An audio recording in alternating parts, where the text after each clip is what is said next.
السلام علیکم۔ لفظ ہولوکاسٹ بنیادی طور پر یونانی زبان سے اخذ کیا گیا ہے، جس کا مطلب آگ میں مکمل طور پر جل کر قربانی دینا ہے۔ ہولوکاسٹ دوسری جنگ عظیم کے دوران یہودیوں کے ساتھ پیش آنے والے واقعات کا مجموعہ ہے۔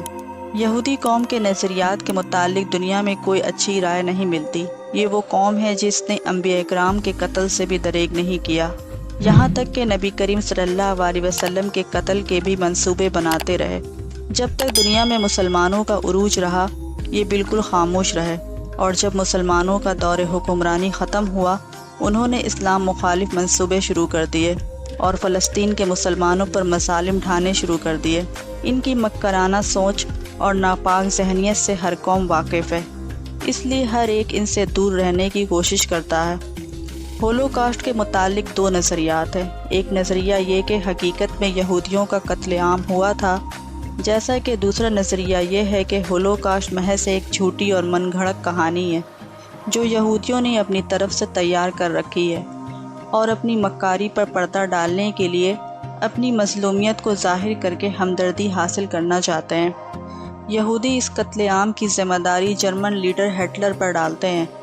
یہودیوں کے بارے میں ہٹلر کی نفرت کسی سے ڈھکی چھپی نہیں ہے، یہاں تک کہ انہوں نے اپنی کتاب میں ان کا یہودیوں کے بارے میں کہا کہ طویل مطالعے اور تحقیق کے بعد میں اس نتیجے پر پہنچا ہوں کہ یہودی اور ان کی سرمایہ داری طاقت ہی تمام خرابیوں کی جڑ ہے۔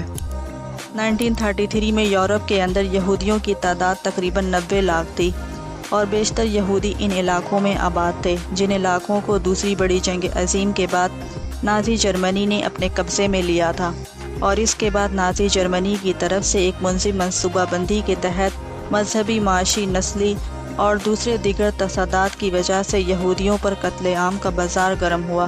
نازی ایک ایسی نسل پرست سوچ تھی جس کے نزدیک یہودی اور دیگر کم نسل لوگ صرف دنیا سے مٹائے جانے کے قابل تھے۔ ہٹلر نے 1934 میں اپنی کتاب میں اس تصور کی تصدیق کی تھی کہ ہم یہودیوں کا خاتمہ چاہتے ہیں۔ ہٹلر کے برسر اقتدار آنے کے 2 سال بعد ہی اس نے یہودی مخالف مہم شروع کر دی اور ایک منظم طریقے سے یہودیوں کا قتل عام شروع کر دیا۔ یہودیوں کی نسل کشی کے لیے اسٹیشنری گیس چیمبروں اور گیس کاروں کا استعمال کیا گیا، اور اس کے ساتھ 20 لاکھ یہودیوں کو سزائے موت دے کر موت کے گھاٹ اتارا گیا۔ بعض یہودی علاقوں میں غذا اور دیگر ضروریات زندگی کی فراہمی پر پابندی عائد کر دی گئی، جس کے باعث بہت سے یہودی غذائی قلت، برے سلوک اور بیماری کی وجہ سے ہلاک ہوئے۔ قتل ہونے والا یہودی چاہے بیمار ہو یا تندرست، امیر ہو یا غریب، قدامت پسند ہو یا کسی مذہب کا پیروکار، بوڑھا ہو یا جوان یا دودھ پیتے بچے، سب کو قتل کر دیا جاتا۔ عدد و شمار کے مطابق ہلاک ہونے والوں میں 10 لاکھ بچے بھی شامل تھے۔ نازیوں نے ہولوکاسٹ میں قاتلانہ منصوبے کیسے بنائے؟ ان کے اس اقدامات سے ان کے نظریات کو سمجھنا ہوگا کہ آخر انہوں نے اس حد تک قتل و غارت کا منصوبہ کیوں ترتیب دیا۔ نازی پارٹی کے رہنما ہٹلر نے ایک ایسا تصور پیش کیا اور اس کی تشہیر کی جس پر وہ سمجھتا تھا کہ وہ ایک بہت گہری سوچ رکھنے والا مفکر ہے، اور اس نے دنیا کی پیچیدگیوں کو سمجھنے کا حل ڈھونڈ لیا ہے۔ اس کا عقیدہ تھا کہ کسی بھی شخص کی کردار خصوصیات کا تعین اس کی نسلی بناوٹ سے کیا جاتا ہے، اور خصوصیات نسل در نسل منتقل ہوتی ہے۔ کوئی فرد اپنی جدوجہد سے اپنے اندر خصوصیات پیدا نہیں کر سکتا۔ اس نظریے کی بنیاد پر نازی خود کو سب سے زیادہ اعلیٰ نسل سمجھتے تھے اور یہودیوں کو گھٹیا نسل، اور اپنے علاوہ باقی کسی کا بھی زندہ رہنا ان کے نزدیک اچھا نہیں تھا۔ ہٹلر اور اس کے نظریے کو ماننے والوں نے یہودی نسل کے لیے ایک الگ سے تشریح کی کہ ان کا وجود دنیا میں غیر ضروری ہے، اور ان کے متعلق دیگر بہت سے تصورات قائم کیے اور اپنا سب سے اہم دشمن یہودیوں کو قرار دیا۔ اس کے علاوہ ان کے سیاسی مخالفین، معذور افراد خانہ بدوش بھی نازی فوج کے نشانے پر تھے۔ ہٹلر کا خیال تھا کہ جو اعلیٰ نسل افراد ہیں، ان پر یہ فرض ہے کہ وہ کمتر نسلوں کو اپنا غلام بنائیں یا ان کا مکمل خاتمہ کر دیں۔ یہ وہ نظریہ تھا جو یہودیوں کے قتل عام کا سبب بنا، جسے ہولوکاسٹ کہا جاتا ہے۔ ہولوکاسٹ میں زندہ بچ جانے والے یہودیوں نے اتحادی طاقتوں کے کیمپوں میں پناہ لی۔ 1948 سے لے کر 1949 تک تقریباً 7 لاکھ یہودیوں نے اسرائیل کی طرف ہجرت کی، جن میں یورپ سے بے دخل ہونے والے 1,34,000 یہودی بھی تھے۔ ان کے علاوہ دیگر بے دخل ہونے والے یہودیوں نے یورپ کے دوسرے ممالک امریکہ وغیرہ کا رخ کیا۔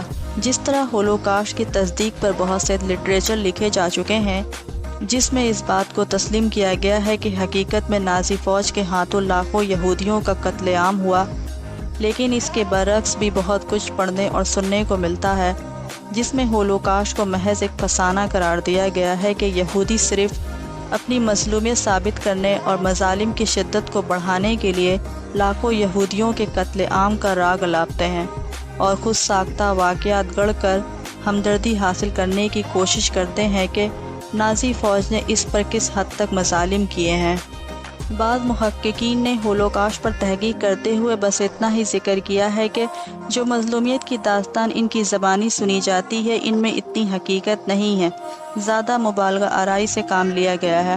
یہ بھی نہیں کہا جا سکتا کہ ایسا کچھ ہوا ہی نہیں تھا، یعنی یہودیوں کا قتل نہیں ہوا، اس سے انکار بھی نہیں ہے، لیکن اتنی تعداد میں ہلاک نہیں ہوئے جتنی تاریخ بتاتی ہے۔ یہ سب مظلومیت کا لبادہ اوڑھ کر ہمدردی حاصل کرنے کا ایک بہانہ ہے۔ مختصر یہ کہ ہولوکاسٹ کے متعلق دو رائے ہیں، ایک ان لوگوں کی جو اس کو 100% حقیقت مان کر انسانی نسل کشی کا ایک بہت بڑا سانحہ قرار دیتے ہیں اور یہودی نسل کے ساتھ ہمدردی کا اظہار کرتے ہیں، اور دوسرے وہ لوگ جو اس کو سراسر جھوٹ پر مبنی ایک کہانی قرار دیتے ہیں۔ ان کے نزدیک یہ سب ایک فسانہ سے زیادہ کچھ نہیں ہے۔ اس اختلاف کی وجہ سے موجودہ دور میں انسانی ذہن شک و شبہ کا شکار ہو جاتا ہے، کیونکہ اگر یہودیوں کے تناظر میں اس عنوان کا مطالعہ کیا جائے تو اس موضوع پر بے شمار لٹریچر، کتب اور انٹرنیٹ پر بہت زیادہ مواد موجود ہے جو ہولوکاسٹ کی تصدیق کرتا ہے اور یہودیوں کے قتل عام کی گواہی دیتا ہے۔ اور اگر ہولوکاسٹ کے مخالف کرنے والوں کی صورتحال کا جائزہ لگایا جائے جو اس کو محض ایک فسانہ اور فرضی کہانی سمجھتے ہیں تو اس پر بھی بے پناہ مواد موجود ہے جو ان کے نقطہ نظر کی تصدیق کرتا ہے۔ دنیا کے 10 ممالک بشمول اسرائیل ایسے ہیں جہاں پر ہولوکاسٹ کے واقعے کا انکار ایک قابل سزا جرم ہے اور اس پر کسی قسم کی تحقیق کرنا منع ہے۔ ان ممالک میں France, Belgium, Australia, Romania, Lithuania, Poland, Germany اور سوئٹزرلینڈ اور جرمنی شامل ہے۔ ہولوکاسٹ کے متعلق آج بھی تاریخ کے طالب علموں میں بہت ابہام پایا جاتا ہے اور وہ اس کے لیے تحقیق کر رہے ہیں، مگر دنیا کی بڑی سپر پاور نہیں چاہتی کہ اس حوالے سے حقیقت سے پردہ اٹھے، اسی وجہ سے یہ موضوع آج تک تنازع ہے۔ بہرحال اگر اس حقیقت کو مان بھی لیا جائے تو اتنی بڑی تعداد میں ہلاکتوں کے بعد ممکن تھا کہ یہودی ہمیشہ کے لیے کرۂ ارض سے مٹ جاتا، لیکن اللہ تعالیٰ نے ان کو انبیاء اکرام کے ساتھ ناروا سلوک کرنے، اللہ کی نعمتوں کی ناشکری کرنے اور جھٹلانے کی وجہ سے قیامت تک کے لیے نشان عبرت کے لیے باقی رکھنا ہے۔ اس ویڈیو کو لائک کریں، ہمارے چینل کو سبسکرائب کر بیل آئیکن ضرور پریس کریں ہماری نیو ویڈیو سب سے پہلے دیکھنے کے لیے۔